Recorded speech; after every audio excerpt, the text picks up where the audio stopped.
সাভারের বিতর্কিত উপজেলা চেয়ারম্যান রাজীবের অবৈধ সম্পদের অনুসন্ধানে দুদক তদন্তে কমিটি তথ্য পেতে বিভিন্ন দপ্তরে চিঠি। সাবেক আইজিপি বেনজিরকে জিজ্ঞাসাবাদ করবে দুদক। 6 জুন তলব, অপরাধী যেই হোক তদন্তে বাধা নেই জানালেন কাদের। উপকূল জুড়ে কেবল ঘূর্ণিঝড় রিমালের ক্ষত চিহ্ন। খোলা আকাশের নিচে লাখ লাখ মানুষ, দুর্গতদের সহায়তায় নির্দেশ প্রধানমন্ত্রীর। 87 উপজেলায় ভোটকাল পাঠানো হয়েছে সরঞ্জাম। স্থগিত 22 উপজেলার বিষয়ে সিদ্ধান্ত পরে জানালো নির্বাচন কমিশন। এবং ফিলিস্তিনকে স্বাধীন রাষ্ট্রের স্বীকৃতি স্পেন, নরওয়ে ও আয়ারল্যান্ডের। থামেনি ইসরায়েলি বর্বরতা। গাজায় 24 ঘন্টায় নিহত অর্ধশত। দর্শক, সংবাদ সন্ধ্যায় দেখছিলেন একেএস টিএমটি/12 সংবাদ শিরোনাম। আপনাদের সাথে পুরো সংবাদ জুড়ে থাকবো আমি কানিজ লাবণী। দর্শক, এবার চলে যাচ্ছে বিস্তারিত সংবাদে। সাভারের বিতর্কিত ও সমালোচিত উপজেলা চেয়ারম্যান মঞ্জুরুল আলম রাজীবের বিপুল অবৈধ সম্পদের সন্ধানে নেমেছে দুর্নীতি দমন কমিশন Dudak. Bank, Rajuk, sub registry office, city corporation ও বিআরটিএ সহ সরকারি বিভিন্ন দফতরে তথ্য চেয়ে চিঠি দিয়েছে তারা। একই সাথে তার স্ত্রীর সম্পদেরও তথ্য চাওয়া হয়েছে। মহিউদ্দিন আহমেদের সহযোগিতায় মাজহারুল ইসলামের রিপোর্ট। রাজধানীর অদূরে সাভারের উপজেলা চেয়ারম্যান মঞ্জুরুল আলম রাজীব দুর্নীতি, অনিয়ম ও ক্ষমতার অপব্যবহার করে গড়েছেন সম্পদের পাহাড়। স্থানীয় ছাত্রনেতা থেকে রাজনীতির ছত্রছায়ায় অর্জিত সম্পত্তির মধ্যে রয়েছে রাজমহল, রাজ প্যালেস, অর্ধশতাধিক বাড়ি, ফ্ল্যাট, 100 একরের বেশি সম্পত্তি। দাপট আর ত্রাসে সাভারের অঘোষিত সম্রাট এ রাজীব। সম্প্রতি এ উপজেলা চেয়ারম্যানের অবৈধ সম্পত্তি নিয়ে ধারাবাহিক সংবাদ প্রকাশ করে দেশ টেলিভিশন। অবশেষে রাজীবের এসব অবৈধ সম্পদের অনুসন্ধানে 3 সদস্য বিশিষ্ট কমিটি গঠন করেছে দুর্নীতি দমন কমিশন দুদক। রাজীবের ব্যাংক লেনদেনের তথ্য চেয়ে 62টি তফসিলি ব্যাংকে চিঠি দিয়েছেন দুদকের তদন্ত কর্মকর্তারা।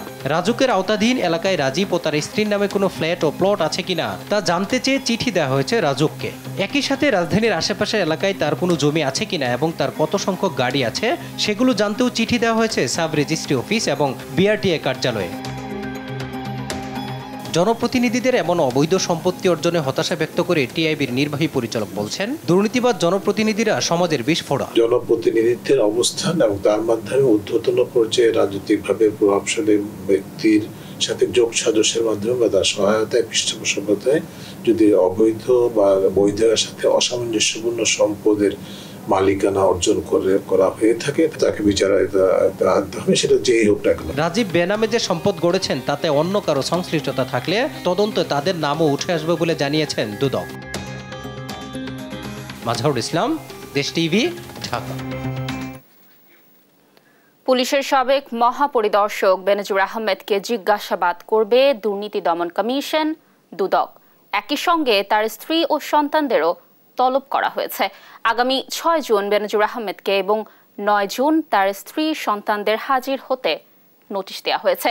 এর আগে দুদকের আবেদনের প্রেক্ষিতে সাবেক আইজিপির স্থাবর অস্থাবর সম্পদ বাজেয়াপ্তের নির্দেশ দেন আদালত। জুবাইর রাজিন জানাচ্ছেন বিস্তারিত। সম্প্রতি সাবেক আইজিপি বেনজির আহমেদের অবৈধ সম্পদ নিয়ে গণমাধ্যমে একাধিক সংবাদ প্রকাশ ও প্রচার করা হয়। বেনজিরের বিপুল সম্পদের মধ্যে রয়েছে গোপালগঞ্জের শাহপুর ইউনিয়নে সাভানা ইকো রিসোর্ট নামের এক অভিজাত ও দৃষ্টিনন্দন পর্যটন কেন্দ্র। এছাড়া তার স্ত্রী ও 2 মেয়ের নামে দেশের বিভিন্ন এলাকায় অন্তত 6টি কোম্পানির খোঁজ মিলেছে। 5 প্রতিষ্ঠানে বিনিয়োগের পরিমাণ 500 কোটি টাকার বেশি। গেল বৃহস্পতিবার দুর্নীতি দমন কমিশন দুদকের প্রতিবেদনে উল্লেখ করা হয়, বেনজির আহমেদের বিরুদ্ধে অভিযোগ তিনি ক্ষমতার অপব্যবহার করে দেশে বিদেশে নামে বেনামে শত শত কোটি টাকার সম্পদ গড়েছেন। এসব সম্পত্তি স্থানান্তর, বিক্রি ও বিদেশে পাচারের চেষ্টা করেছেন তিনি। এ অবস্থায় রাষ্ট্রের ক্ষতি আশঙ্কা করে তার সব সম্পত্তি ক্রোকের আবেদন করেন দুদক কর্মকর্তা। আদালত এরই প্রেক্ষিতে মানি লন্ডারিং আইন ও দুর্নীতি দমন কমিশন বিধির আলোকে সাবেক এ আইজিপির সব সম্পত্তি ক্রোকের নির্দেশ দেন। এবার সাবেক এই আইজিপিকে তলব করল দুর্নীতি দমন কমিশন। আগামী 6 জুন বেনজির আহমেদকে তলব করেছে দুর্নীতি বিরোধী এ সংস্থা। একই সাথে 9 জুন তলব করা হয়েছে বেনজির আহমেদের স্ত্রী ও সন্তানদের। জুবাইর রাজিন, দেশ টিভি, ঢাকা। বেনজির কিংবা আজিজ কাউকে নিয়ে সরকার অস্বস্তিতে নেই বলে জানিয়েছেন আওয়ামী লীগ সাধারণ সম্পাদক ওবায়দুল কাদের। তিনি বলেন, অপরাধী যেই হোক তার বিরুদ্ধে তদন্ত করতে দুদকের কোনো বাধা নেই। দুপুরে ধানমন্ডিতে আওয়ামী লীগ সভাপতির রাজনৈতিক কার্যালয়ে এসব কথা বলেন তিনি আরো জানান, ঘূর্ণিঝড় রিমালে ক্ষতিগ্রস্ত এলাকা পরিদর্শনে আগামী বৃহস্পতিবার পটুয়াখালী যাবেন প্রধানমন্ত্রী শেখ হাসিনা। ফজলাদিতের রিপোর্ট দেখুন বিস্তারিত। সমসাময়িক বিষয় নিয়ে মঙ্গলবার দুপুরে আওয়ামী লীগ সভাপতির রাজনৈতিক কার্যালয়ে সংবাদ সম্মেলন করেন সাধারণ সম্পাদক ওবায়দুল কাদের। উপস্থিত ছিলেন আওয়ামী লীগের নেতৃবৃন্দরা। এই সময় উঠে আসে সাবেক আইজিপি বেনজির আহমেদ ও সাবেক সেনাপ্রধান জেনারেল আজিজ আহমেদ প্রসঙ্গ। ওবায়দুল কাদের জানান, দুর্নীতির ব্যাপারে জিরো টলারেন্স শেখ হাসিনা সরকারের। তার বিরুদ্ধেও তদন্ত করতে দুদকের কোনো বাধা নেই। দুর্নীতি দমন কমিশন তদন্ত করতে পারে। অপরাধী হলে অপরাধের জন্য শাস্তি পেতেই তিনি যেই হন। এ সময় ওবায়দুল কাদের জানান, ঘূর্ণিঝড় রিমালে ক্ষতিগ্রস্ত উপকূলের মানুষদের দেখতে বৃহস্পতিবার পটুয়াখালী যাবেন প্রধানমন্ত্রী। এই সফরে আরো কয়েকটি জেলায় যাবার কথা রয়েছে সরকার প্রধানের। যেসব উপজেলা খুবই ক্ষতিগ্রস্ত, সম্ভাবনা আছে প্রথম পটুয়াখালী। প্রথম দিন হয়েছে ক্লাইমেট চেঞ্জের কারণে এখন জলোচ্ছ্বাসের মাত্রাও বাড়ছে, ঝড়ের গতিও বাড়ছে, প্রচন্ডতাও বাড়ছে। এই কথা সত্য। ফজলে আদিত্য, দেশ টিভি, ঢাকা। দেশের সব রাজনৈতিক শক্তিকে ঐক্যবদ্ধ হয়ে দেশ রক্ষা করতে হবে বলে মন্তব্য করেছেন বিএনপি মহাসচিব মির্জা ফখরুল ইসলাম আলমগীর। তিনি বলেন, দেশের মানুষকে বোকা বানিয়ে আবারও এক ব্যক্তির শাসন চাপিয়ে দেওয়ার চেষ্টা করছে ক্ষমতাসীনরা। তিনি বলেন, বর্তমান সরকারের লক্ষ্যই লুটপাট করা। সাইফুর রিপনের রিপোর্টে দেখুন বিস্তারিত। বিএনপির প্রতিষ্ঠাতা জিয়াউর রহমানের ৪৩তম শাহাদাত বার্ষিকী উপলক্ষে রাজধানীর ঢাকা রিপোর্টার্স ইউনিটিতে আলোচনা সভার আয়োজন করে বাংলাদেশ জাতীয়তাবাদী মুক্তিযোদ্ধা দল। আলোচনায় বিএনপি নেতারা অভিযোগ করেন, আওয়ামী লীগ যখনই ক্ষমতায় এসেছে দেশের স্বাধীনতা সার্বভৌমত্ব বিপন্ন হয়েছে। বিএনপিকে ঠেকানোর বিনিময়ে প্রশাসনকে চুরির অনুমোদন দিয়েছে সরকার। আমাদের পার্শ্ববর্তী প্রতিবেশী দেশ মুক্তিযুদ্ধে আমাদেরকে ওই রকম সহায়তাটা করেছিল। মুক্তিযোদ্ধারা যখন বিজয়ের দ্বার প্রান্তে, তখন তারা একটা যুদ্ধের ঘোষণা দিয়ে ৩রা ডিসেম্বরে আনুষ্ঠানিকভাবে সেই ফলের উপরে টোকা দেওয়ার কাজটি করেছিলেন, যে কারণে ফলটি একটু দ্রুত পড়েছে, না হলে হয়তো আরো ৩ মাস পরে পড়তো বা একটা নির্দিষ্ট সময়ের পরে আমরা একটা অর্জন করতাম। তো সেইটার জন্য চিরজীবন তাদের কাছে অবনত মস্তকে থাকতে হবে, এইটা জিয়াউর রহমান সাহেব মনে করেন নাই। যে প্রশাসনকে সে ফ্রিডম দিছে, তোমরা যা ইচ্ছা করো, চুরি করো, বাটপাড়ি করো, যা করো, খালি বিএনপিতে থাকাও। আওয়ামী লীগ যখনই ক্ষমতায় গেছে তখনই এই দেশের গণতন্ত্র বিপন্ন হয়েছে। আওয়ামী লীগ যখনই ক্ষমতায় গেছে তখনই লুটপাট হয়েছে। আওয়ামী লীগ যখনই ক্ষমতায় গেছে তখনই মানুষ আতঙ্কিত হয়েছে। দলের মহাসচিব মির্জা ফখরুল ইসলাম আলমগীর বলেন, দুর্নীতিতে নিমজ্জিত বর্তমান সরকারের লোকেরা। দাবি করেন, ক্ষমতাসীনদের পচনের প্রতিফলন দেখা যাচ্ছে সব ক্ষেত্রে। ওদের তো চামড়াই মোটা হয়ে গেছে, আর একই সঙ্গে ওরা যা এমন একটা অবস্থায় চলে গেছে যে কিছু যায় আসে না। তাদের লক্ষ্য একটাই, সেই একটাই লক্ষ্য কি? লুট করো। চতুর্দিকে তাকিয়ে দেখবেন তাদের দুর্নীতি ছাড়া আর কিছু নেই। বিএনপি মহাসচিব বলেন, অন্য কিছু নয়, সুষ্ঠু ও নিরপেক্ষ নির্বাচন চায় বিএনপি, আর সেজন্য আন্দোলন অব্যাহত থাকবে। মানুষ এত বোকা না, মানুষ সব বোঝে, জানে।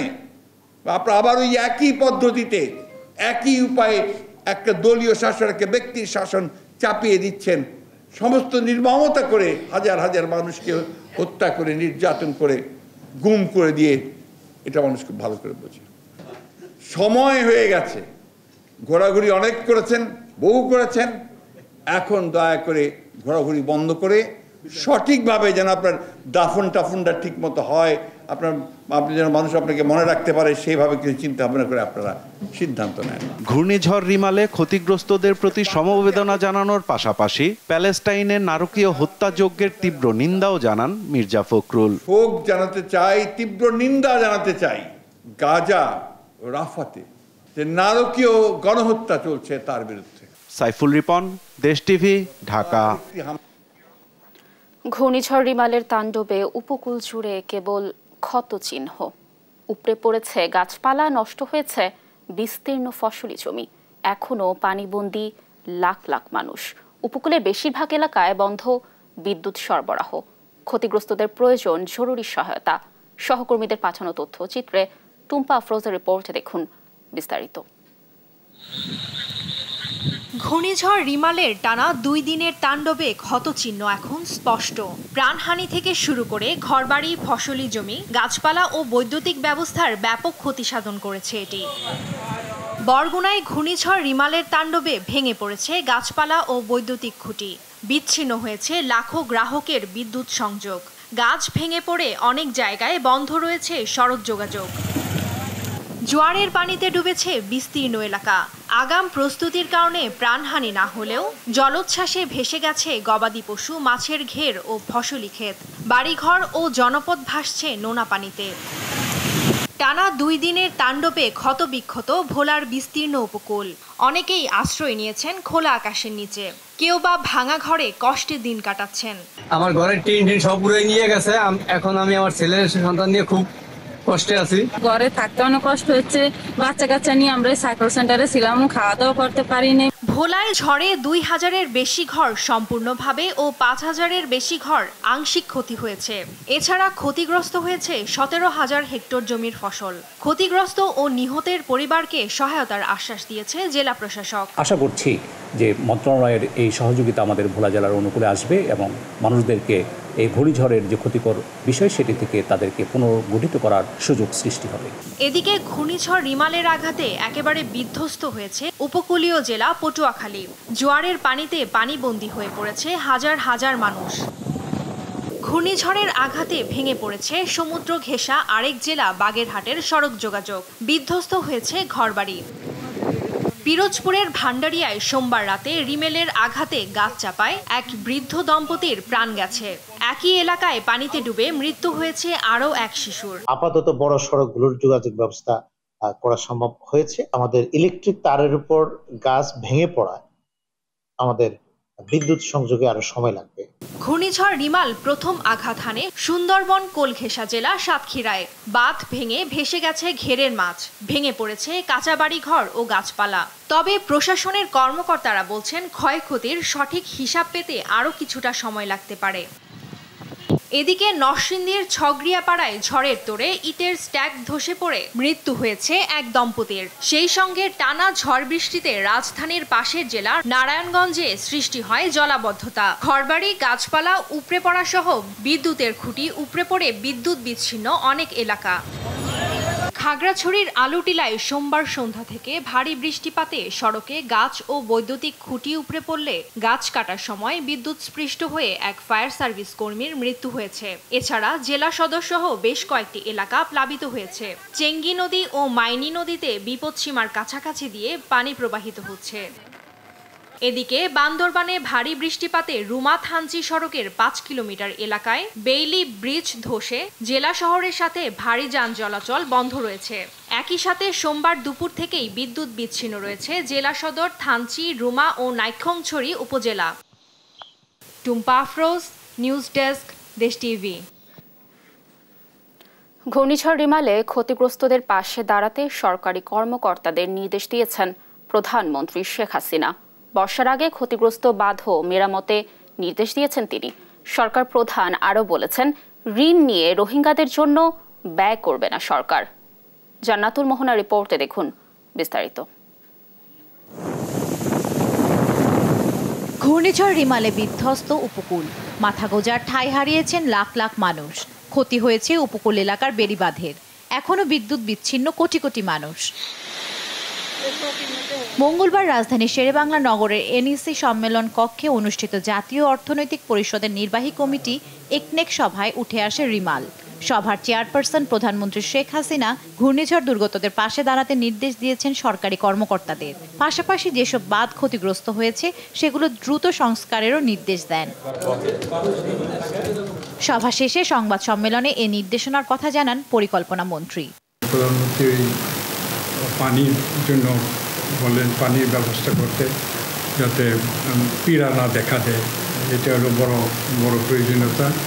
আর একটা লং টার্ম সিদ্ধান্ত প্রধানমন্ত্রী দিলেন যে বাঁধগুলি আছে নদীর পাড়ে যে বাঁধ আছে অনেকগুলো বাঁধ, সেই বাঁধগুলো অনেক ড্যামেজ হয়ে গেছে। তিনি আদেশ দেন যে দ্রুত সম্ভব এগুলো সংস্কার করে কার্যকরী করতে হবে। বর্ষা আসছে, আরও খুব কষ্ট বাড়বে মানুষের। বিশ্বব্যাংকের ঋণের উপর ভর করে রোহিঙ্গাদের কারণে স্থানীয়দের ক্ষয়ক্ষতি ও উন্নয়নের জন্য গুচ্ছ প্রকল্প অনুমোদন দেয়া হয়েছে একনেক সভায়। তবে সরকার প্রধানের নির্দেশনা, ঋণের অর্থ ব্যয় করা হবে না রোহিঙ্গাদের জন্য। আমরা কোনো ঋণ নিয়ে, মাননীয় প্রধানমন্ত্রী নির্দেশনা দিয়েছেন, কোনো ঋণের টাকা নিয়ে আমরা রোহিঙ্গাদের মানে মিয়ানমারের বাস্তুচ্যুত নাগরিকদের আমরা কোনো ধরনের সাহায্য করতে পারবো না, কারণ এই ঋণের দায় আমাদেরকে শোধ করতে হবে। সুতরাং ওদের অন্য দেশের নাগরিকদের জন্য যদি দিতে হয়, যদি করতে হয়, সেটা ওয়ার্ল্ড ব্যাংক তাদের ফান্ডিং মেকানিজম চেঞ্জ করতে হবে, এবং সেই কারণেই তারা ফান্ডিং মেকানিজম চেঞ্জ করেছে এবং সেটা তারা অনুদান হিসেবে আসছে। আর ঋণ যেটা আমাদের সাথে দিয়েছে সেটাও খুবই নন কনসেশনাল লোন এবং সেটার ইন্টারেস্ট রেট খুব কম। একনেকে 14,337 কোটি 38 লাখ টাকা ব্যয়ে রোহিঙ্গা উন্নয়ন সহ 11 প্রকল্পের অনুমোদন দেয়া হয়। এর মধ্যে সরকারি তহবিল থেকে 6,541 কোটি 52 লাখ টাকা, বৈদেশিক ঋণ থেকে 7,879 কোটি 15 লাখ টাকা এবং সংস্থার নিজস্ব তহবিল থেকে 83 কোটি 29 লাখ টাকা ব্যয় করা হবে। জান্নাতুল মোহনা, দেশ টিভি, ঢাকা। দর্শক, সংবাদ সন্ধ্যায় আরো থাকছে। মৌসুমের আগে নিয়ন্ত্রণের বাইরে ডেঙ্গু পরিস্থিতি, উচ্চ ঝুঁকিতে ঢাকার 2 সিটির 18টি ওয়ার্ড, জলাবদ্ধতা নিয়ে বাড়তি উদ্বেগ।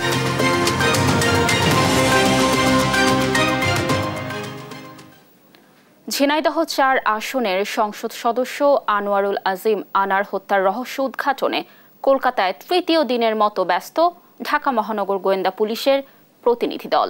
ডিবি প্রধান জানিয়েছেন, আনারের মরদেহ উদ্ধার না হলেও মামলা নিষ্পত্তি কষ্টকর হবে না। মরদেহের খণ্ডিত অংশ পেতে সঞ্জীবা গার্ডেনের সুয়ারেজ লাইন আজ অনুসন্ধান চালানো হয়। স্বরাষ্ট্রমন্ত্রী জানিয়েছেন, এখনো সন্ধান মেলেনি আনারের মরদেহের। সাবরিনা মজুমদারের রিপোর্টে দেখুন বিস্তারিত।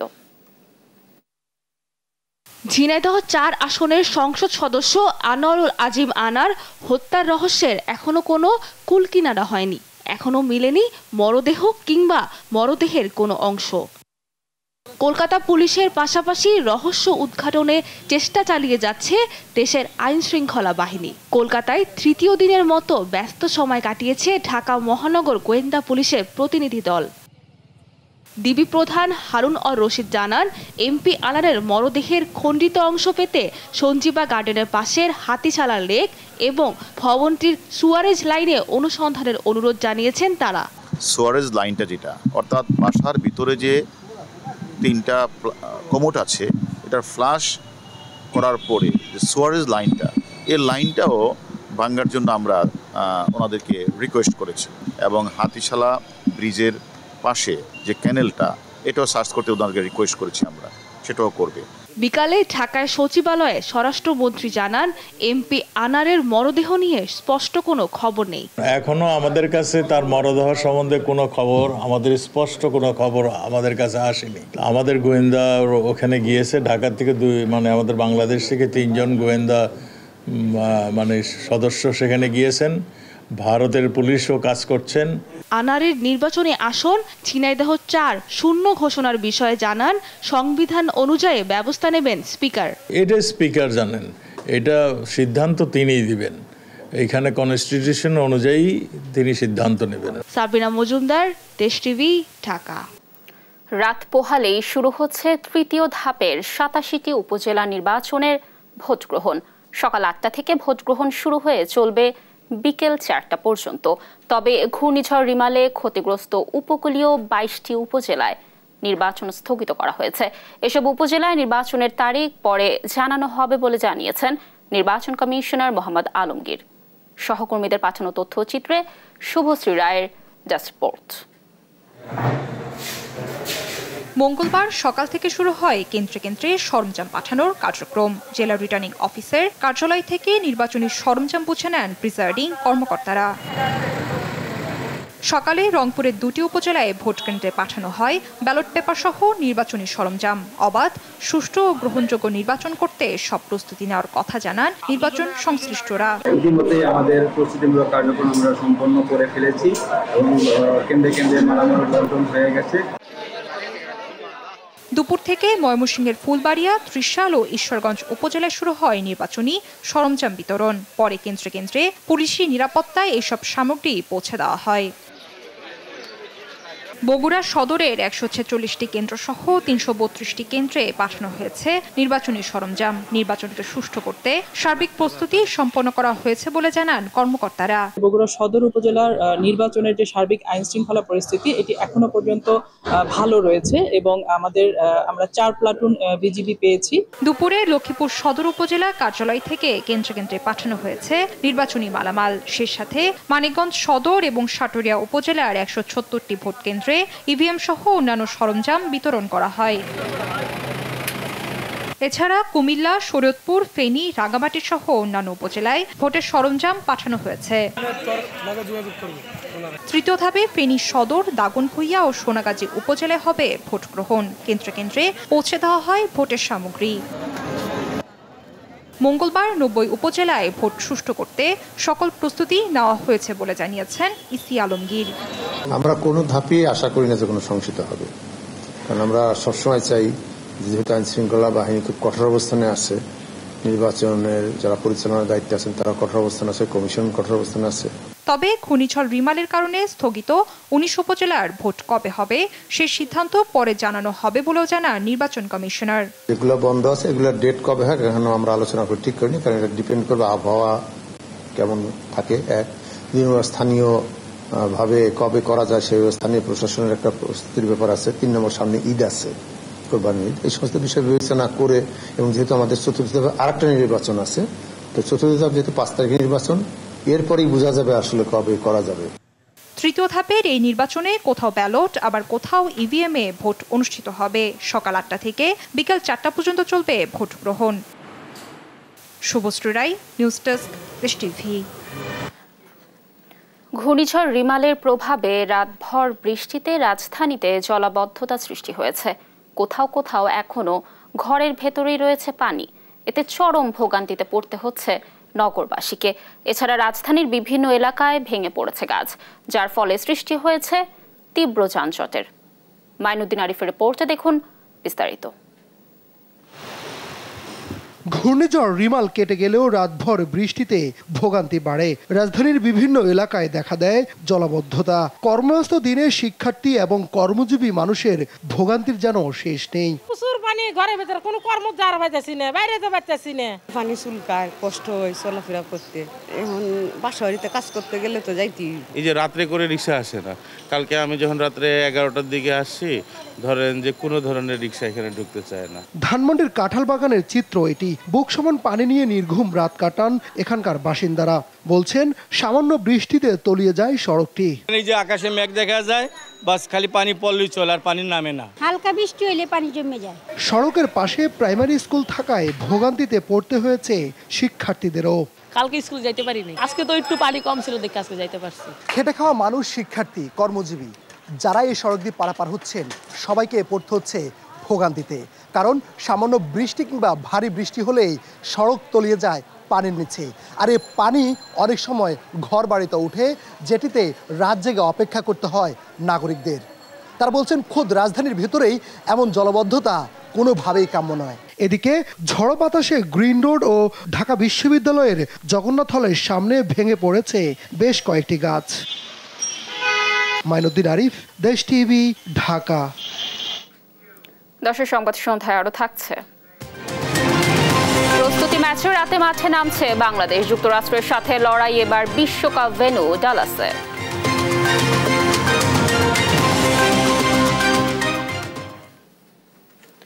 মৌসুম শুরুর আগে নিয়ন্ত্রণের বাইরে রাজধানীর ডেঙ্গু পরিস্থিতি। স্বাস্থ্য অধিদপ্তরের বর্ষা পূর্ববর্তী জরিপে প্রায় 17% এলাকায় এডিস মশার লার্ভা মিলেছে। তবে উচ্চ ঝুঁকিতে ঢাকার 2 সিটির 18টি ওয়ার্ড। অবশ্য স্বাস্থ্য অধিদপ্তরের আশার বাণী, প্রস্তুত আছে স্বাস্থ্য বিভাগ। হাসান মাহমুদের রিপোর্ট। ঢাকার 2 সিটি কর্পোরেশনের বর্ষাপূর্ব ডেঙ্গু লার্ভার জরিপে 18টি ওয়ার্ডকে অতি ঝুঁকিপূর্ণ হিসেবে চিহ্নিত করেছে স্বাস্থ্য অধিদপ্তর। উত্তর সিটি কর্পোরেশনের 8টি ও দক্ষিণ সিটি কর্পোরেশনের 10টি ওয়ার্ডে সর্বোচ্চ 73% লার্ভা পায় স্বাস্থ্য অধিদপ্তর। এ সংখ্যা 20% বেশি হলে সেসব এলাকাকে অতি ঝুঁকিপূর্ণ বলে মনে করা হয়। জরিপে বহুতল ভবনে 42%, নির্মাণাধীন ও স্বতন্ত্র বাড়িতে 21%, সেমি পাকা বা বস্তি এলাকায় 12% বাড়িতে এডিস মশার লার্ভা বা পিউপা পাওয়া যায়। যে এলাকাগুলোতে পানির সংকট থাকবে ওই এলাকায় লোকে পানির কল ছেড়ে বালতিতে পানি ভরে রেখে দেওয়া, এটা তাদের অভ্যাস থাকবে। কারণ তার পানির সংকট হচ্ছে, সে এটা করবে। যে আপনারা এটা দেখছেন যে আমরা যাদেরকে সন্দেহ করি বেশি বস্তিতে হয়নি, কিন্তু এটা বরং ফ্ল্যাট বাড়িতেই হয়েছে। জরিপ অনুযায়ী মৌসুমের আগে সর্বোচ্চ পরিমাণ লার্ভা মিলেছে। এতে এবার ডেঙ্গুর প্রকোপ যে কোনো বছরের চেয়ে বেশি হতে পারে বলে সতর্ক করছেন বিশেষজ্ঞরা। তবে চিকিৎসার সব ধরনের প্রস্তুতি আছে বলে জানায় স্বাস্থ্য অধিদপ্তর। গাইনির পেশেন্ট যদি ডেঙ্গিতে আক্রান্ত হয় তাহলে কম্বাইন্ড হয়তো দেখা গেল বাচ্চার জন্য পেডিয়াট্রিক্স লাগছে, আবার মেডিসিনের সাপোর্ট লাগছে বা নেফ্রোলজির সাপোর্ট লাগছে। তো এই কম্বিনেশনটা কিন্তু এবার আমরা বলতে গেলে এবার নতুনভাবে আমরা চিন্তা করেছি গত বছরের অভিজ্ঞতা দিয়ে। আমরা এনশিওর করেছি যে সাফিসিয়েন্ট স্যালাইন তারা প্রস্তুত রাখবেন এবং ইডিসিএল এর সঙ্গে মিটিং হয়েছে যাতে আমাদের লোকাল হসপিটাল ইডিসিএল এর বাইরেও স্যালাইন কিনতে পারে, সেই ছাড়পত্র দেওয়া হয়েছে। চলতি বছর এ পর্যন্ত 33 জনের মৃত্যু হয়েছে। তবে দেরিতে ডেঙ্গু শনাক্ত ও হাসপাতালে দেরিতে আসায় মৃত্যু বেশি হচ্ছে বলে দাবি স্বাস্থ্য অধিদপ্তরের। বারবার আমরা সবসময় বলছি এবারে কিন্তু ডেঙ্গু একটু ভয়াবহ হতে পারে, কারণ গতবার অনেক 3 লক্ষ কত 21,000 কত আক্রান্ত হয়ে গেছে। এই লোকগুলো যদি আবার আক্রান্ত হয় মশার দ্বারা তাহলে তো তার ঝুঁকি কিন্তু অবশ্যই বাড়বে। ওয়ার্নিং সাইন আসছে, তারা যদি সময়মত না আসে এক একটা সময়ে একটা যখন আবার পার হবে তখন রোগীগুলো কিন্তু অর্গান ড্যামেজ হয়ে যাবে। গেল কয়েক বছরে শুধু হাসপাতালে ভর্তি রোগীর তথ্য প্রকাশ করত স্বাস্থ্য অধিদপ্তর। তবে এবার সরকারি বেসরকারি সব ল্যাব থেকে ডেঙ্গু শনাক্তের তথ্য সংগ্রহ করবে তারা। হাসান মাহমুদ, দেশ টিভি, ঢাকা। ঈদুল আজহা উপলক্ষে ঘরমুখো মানুষের জন্য আগামী 2রা জুন থেকে ট্রেনের অগ্রিম টিকিট বিক্রি শুরু হবে। মঙ্গলবার দুপুরে রেল ভবনে সংবাদ সম্মেলনে এ ঘোষণা দেন রেলমন্ত্রী মোহাম্মদ জিল্লুল হাকিম। এ সময় তিনি বলেন, এবারও 100% টিকিট বিক্রি হবে অনলাইনে। ইফতেখার রেজার রিপোর্ট। নিরাপদ ও স্বাচ্ছন্দ্যে ভ্রমণে বিকল্প নেই ট্রেনের। এজন্য ঈদ যাত্রায় ট্রেন টিকিট পেতে যাত্রীরা থাকেন অধীর আগ্রহে। আগামী 2 জুন থেকে ঈদের আগাম টিকিট বিক্রি শুরু হবে, আর ফিরতি টিকিট বিক্রি হবে 10 জুন থেকে। ঈদের অগ্রিম টিকিট 10 দিন আগে থেকেই কেনা যাবে। পশ্চিমাঞ্চলের ট্রেনগুলোর টিকিট সকাল 8টা থেকে ইস্যু করা হবে, আর পূর্বাঞ্চলের টিকিট বিক্রি হবে দুপুর 2টা থেকে। মঙ্গলবার দুপুরে রেল ভবনে সংবাদ সম্মেলনে জানানো হয় এসব তথ্য। 2 তারিখ থেকে 6 তারিখ পর্যন্ত এই 5 দিন আমরা অগ্রিম যাত্রার টিকিট বিক্রি করব, যারা 12 তারিখ থেকে 16 তারিখ পর্যন্ত যাত্রা করবে। 17 তারিখে আমরা ঈদ ধরে নিয়েছি, যদি 17 তারিখে পর্যন্ত 18 তারিখে হয় তাহলে 17, 18 এই 2 দিন বা 3 দিনের টিকিটটা আমরা সিদ্ধান্তে কবে ঈদ হবে সিদ্ধান্ত পাওয়া মাত্রই আমরা টিকিটগুলো বিক্রয় করব। ট্রেনের সব টিকিট অনলাইনের মাধ্যমে বিক্রি করা হবে। একজন যাত্রী কিনতে পারবেন 4টি টিকিট। রেলমন্ত্রী কালোবাজারিদের কাছে থেকে টিকিট না কেনার অনুরোধও জানান। একটা অনুরোধ আপনাদের কাছে যে আপনারা জনগণকে এই বার্তাটা দেবেন যে টিকিট কালোবাজারিদের কাছ থেকে যেন টিকিট না কেনে। অনলাইন আছে, আমরা স্ট্যান্ডিং টিকিটের ব্যবস্থা করব। এবং একটা জিনিস গতবারে আমাদের যতটুকু বদনাম হয়েছে সেটা হলো প্রাইভেট ট্রেনগুলো টিকিট তারা শেষ ডেস্টিনেশন পর্যন্ত এরা টিকিট নিতে বাধ্য করছে পাবলিকের কাছে। এইগুলো এবার আমরা বন্ধ করে দেব। অনলাইন টিকিট বিক্রি প্রতিষ্ঠান সহজ.com-এর বিরুদ্ধে অভিযোগ এবং সংসদীয় স্থায়ী কমিটির সুপারিশগুলো ঈদ যাত্রার পর পর্যালোচনা করে ব্যবস্থা নেবে মন্ত্রণালয়। সহজ.com-কে আমরা আগেই সতর্ক করছি, তারপরেও তারা যে শর্তে তাদেরকে আমাদের টিকিট বিক্রির ব্যবস্থা সাথে সংযুক্ত করা হয়েছিল, সেগুলো আমাদের সংসদীয় কমিটি সুপারিশ করছে। আমরা সে ব্যাপারে এইবারকার ঈদ যাত্রাটা হওয়ার পরে আমরা আলোচনা করে ব্যবস্থা অবশ্যই নেওয়া হবে। ঈদ যাত্রায় যাত্রীদের ছাদে ভ্রমণ না করারও অনুরোধ জানান রেলমন্ত্রী। এই যে ছাদে মানুষ যায় এটা তো খুব রিস্কি। ইফতেখার রেজা, দেশ টিভি, ঢাকা। এবার আন্তর্জাতিক প্রসঙ্গ। অবশেষে ফিলিস্তিনকে স্বাধীন রাষ্ট্রের আনুষ্ঠানিক স্বীকৃতি দিল ইউরোপের স্পেন, নরওয়ে এবং আয়ারল্যান্ড। আইরিশ প্রধানমন্ত্রী সিমন হ্যারিস বলেছেন, এই স্বীকৃতি শান্তির শেষ প্রচেষ্টা বাঁচিয়ে রাখা। আর স্প্যানিশ প্রধানমন্ত্রী সানচেজ বলেছেন, মধ্যপ্রাচ্যে শান্তি প্রতিষ্ঠায় ফিলিস্তিনকে স্বীকৃতির বিকল্প নেই। একের পর এক দেশের স্বীকৃতিতে একঘরে হয়ে পড়েছেন ইসরায়েলি প্রধানমন্ত্রী নেতানিয়াহু। এদিকে গাজায় নতুন করে হামলায় প্রাণ গেছে অর্ধশত ফিলিস্তিনির। লুৎফর কবিরের রিপোর্টে দেখুন বিস্তারিত। গাজায় ফিলিস্তিনিদের বিরুদ্ধে ইসরায়েল যে আগ্রাসন চালাচ্ছে তাতে বন্ধের দাবিতে স্পেনের মাদ্রিদে একটি বিশ্ববিদ্যালয়ে এমন অবস্থান কিছু শিক্ষার্থীর। তাঁবু বসিয়ে বেশ কিছুদিন ধরে নানা কর্মসূচি চালাচ্ছেন তারা। এর মধ্যেই তাদের জন্য সুখবর নিয়ে এলেন স্প্যানিশ প্রধানমন্ত্রী পেদ্রো সানচেজ। ফিলিস্তিনকে আনুষ্ঠানিক স্বাধীন রাষ্ট্রের সিদ্ধান্তের কথা নিজেই জানিয়েছেন তিনি। এ নিয়ে উচ্ছ্বসিত শিক্ষার্থীরা। এই পদক্ষেপ আরও আগেই নেওয়া উচিত ছিল। এটি স্পেনের একটি সাহসী পদক্ষেপ। যদিও আরও কঠিন পদক্ষেপ নেওয়ার প্রয়োজন হয় তাও নিতে হবে। আমি মনে করি এর শুরুটার প্রয়োজন ছিল। অন্যান্য দেশগুলোকেও এমন উদ্যোগ নিতে হবে। এর আগে মঙ্গলবার সকালে ফিলিস্তিনকে স্বাধীন রাষ্ট্র হিসেবে স্বীকৃতি দেওয়ার সিদ্ধান্তের ঘোষণা জানান প্রধানমন্ত্রী পেদ্রো সানচেজ। ভাষণে প্রধানমন্ত্রী বলেন, মধ্যপ্রাচ্যে শান্তি প্রতিষ্ঠার জন্য ফিলিস্তিন রাষ্ট্র গঠনের কোনো বিকল্প নেই। পশ্চিম তীর এবং গাজা উপত্যকার সঙ্গে করিডোরের মাধ্যমে পূর্ব জেরুজালেমকে সংযুক্ত করতে হবে। সেই সঙ্গে পূর্ব জেরুজালেমকে রাজধানী হিসেবে স্বীকৃতি দিতে হবে। পিএনএর বৈধ সরকারের অধীনে সরকার পরিচালিত হবে। স্পেনের সঙ্গে এক হয়েছে আয়ারল্যান্ড এবং নরওয়ে। তবে ইসরায়েলের পররাষ্ট্রমন্ত্রী নরওয়ে, আয়ারল্যান্ড ও স্পেনের সিদ্ধান্তের বিরোধিতা করে রাষ্ট্রদূত প্রত্যাহারের ঘোষণা দিয়েছেন। গেল 7 অক্টোবর গাজায় হামলা শুরুর পর কয়েকটি দেশ ফিলিস্তিনকে স্বাধীন রাষ্ট্রের স্বীকৃতি দিয়েছে। এর মধ্য দিয়ে গাজায় যুদ্ধ বন্ধের জন্য ক্রমেই চাপে পড়ছেন ইসরায়েলি প্রধানমন্ত্রী নেতানিয়াহু। লুৎফর কবির, নিউজ ডেস্ক, দেশ টিভি। প্রস্তুতি ম্যাচে রাতে মাঠে নামছে বাংলাদেশ। প্রতিপক্ষ আবারও সেই যুক্তরাষ্ট্র। 8 জুন শ্রীলঙ্কার বিপক্ষে বিশ্বকাপ মিশন শুরুর আগে ভারতের বিপক্ষেও একটি ম্যাচ খেলবে নাজমুল শান্তর দল। ডালাসের গ্র্যান্ড প্রেরি স্টেডিয়ামে ম্যাচ শুরু বাংলাদেশ সময় রাত 9:30টায়। রিফাত আনজুমের রিপোর্ট।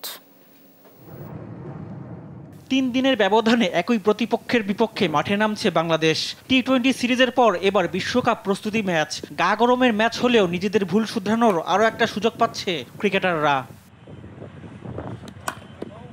হিউস্টন থেকে ডালাসে এসে এক মুহূর্ত নষ্ট করেনি ক্রিকেটাররা। বোলিংটা জুৎসই হলেও ব্যাটিং ফিল্ডিংয়ে উন্নতির সুযোগ থেকে গেছে।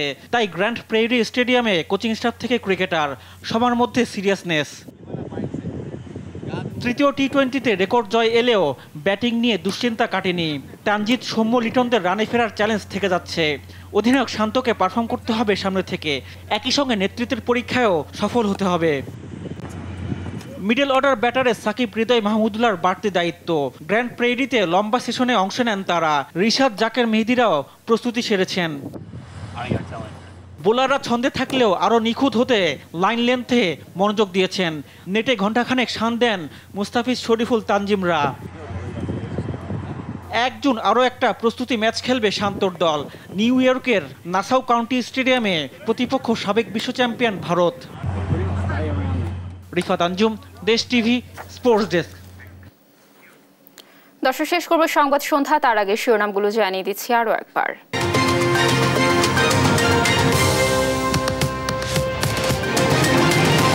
সাভারের বিতর্কিত উপজেলা চেয়ারম্যান রাজীবের অবৈধ সম্পদের অনুসন্ধানে দুদক, তদন্তে কমিটি, তথ্য পেতে বিভিন্ন দপ্তরে চিঠি। সাবেক আইজিপি বেনজিরকে জিজ্ঞাসাবাদ করবে দুদক, 6 জুন তলব। অপরাধী যেই হোক তদন্তে বাধা নেই, জানালেন কাদের। উপকূল জুড়ে কেবল ঘূর্ণিঝড় রিমালের ক্ষত চিহ্ন। খোলা আকাশের নিচে লাখ লাখ মানুষ। দুর্গতদের সহায়তায় নির্দেশ প্রধানমন্ত্রীর। 87 উপজেলায় ভোটকাল, পাঠানো হয়েছে সরঞ্জাম। স্থগিত 22 উপজেলার বিষয়ে সিদ্ধান্ত পরে, জানালো নির্বাচন কমিশন। এবং ফিলিস্তিনকে স্বাধীন রাষ্ট্রের স্বীকৃতি স্পেন, নরওয়ে ও আয়ারল্যান্ডের। থামেন ইসরায়েলি বর্বরতা, গাজায় 24 ঘন্টায় নিহত অর্ধশত। দর্শক, এই ছিল এখনকার সংবাদ সন্ধ্যা। পরের বুলেটিন দেখার আমন্ত্রণ রইল। এছাড়া দেশ টিভির সর্বশেষ সব খবর পেতে ভিজিট করুন www.desh.tv। ফেসবুকে আমাদের সঙ্গে যুক্ত থাকুন দেশ টিভি, অথবা দেশ টেলিভিশন পেজে সর্বশেষ সব ভিডিও পেতে ইউটিউবে আমাদের হ্যান্ডেল @দেশ টেলিভিশন অথবা @দেশ টিভি নিউজ লিখে সার্চ করুন। ধন্যবাদ সবাইকে।